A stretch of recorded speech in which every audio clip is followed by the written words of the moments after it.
همزمان با سخنرانی حمدالله محب در اتحادیه آکسفورد در بریتانیا، ده تن از افغان‌های ساکن آن کشور دست به اعتراض زدند. معترضان که در برابر اتحادیه آکسفورد گرد آمده بودند، ضد حمدالله محب شعار سر دادند و این مقام حکومت پیشین را مسئول سقوط نظام جمهوری خواندند. در همین حال یک ویدیو که در آن یک افغان حمدالله محب را با الفاظ زشت مخاطب قرار می‌دهد، در رسانه‌های اجتماعی بازتاب گسترده یافته است. شرشا رسولی. حمدالله محب مشاور شورای امنیت ملی حکومت پیشین بر روز چهارشنبه با وقت لندن در دانشگاه آکسفورد بریتانیا برای سخنرانی درباره علت‌های سقوط نظام جمهوری در افغانستان دعوت شده بود، اما سخنرانی او پرحاشیه شد. برخی از افغان‌های مقیم لندن در برابر این دانشگاه گرد آمده و شعارهای ضد حمدالله محب سر دادند. معترضان این مقام حکومت پیشین را مسئول سقوط نظام جمهوری خواند. اینا اینطور یک جفایی کردن به افغانستان که همه چیز بعد از او پاشان شد، که در حقیقت می‌بینیم که محکوم هستند به زندگی در خوف. حتی در خارج اینا باید بادیگارد داشته باشند. آمدی محب جان، چطور هستی؟ ها؟ مردگاه خرکس چطور هستی؟ خوب هستی؟ ها؟ بزا خوش هستی؟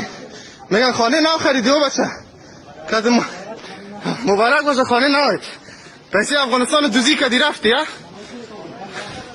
You stole the money and you ran. بیغیرت انسان، بیغیرت انسان. You fucking coward man. Look at you bro. Got free security around you. خوب است که سکیوریتی هسته. حالا که میمونیم.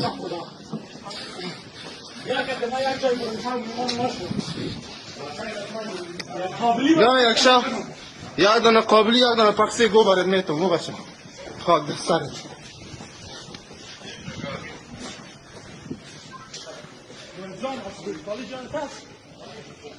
چطور بسا؟ کاز دیگری چطور است؟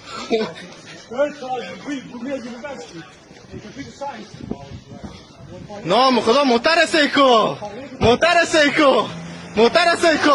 مردگاو fucking pussy.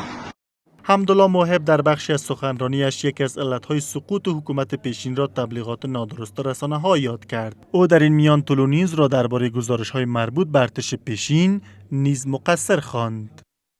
حکومت ما سقوط کرد به خاطر که هیچ اتحاد برای یک هدف وجود نداشت. رسانه‌های افغانستان تبلیغ می‌کردند و می‌گفتند که چرا ما نمی‌گوییم که ارتش افغانستان نقاط ضعف دارند. این دقیقاً چیزی بود که باعث ضعف روحی سربازان شد.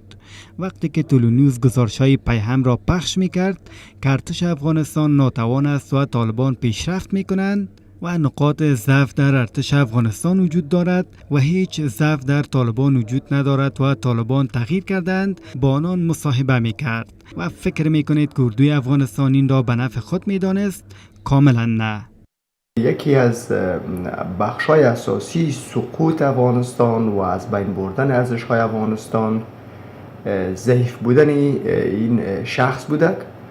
در زمان ماموریت خود نتوانست که ارزش‌های نو را برای افغانستان ایجاد بکند، روابط را با کشورهای مختلف جهان حفظ بکنند، احساساتی صحبت نکنند، بدون تحلیل و بدون ارزیابی، بدون درک شرایط افغانستان، منطقه و جهان تصمیم نگیرند. پیش از این هزاران تن از دانشجویان و استادان دانشگاه در نامه آنلاین از اتحادیه آکسفورد خواسته بودند که سخنرانی حمدالله محب را در این دانشگاه ملغا بسازد.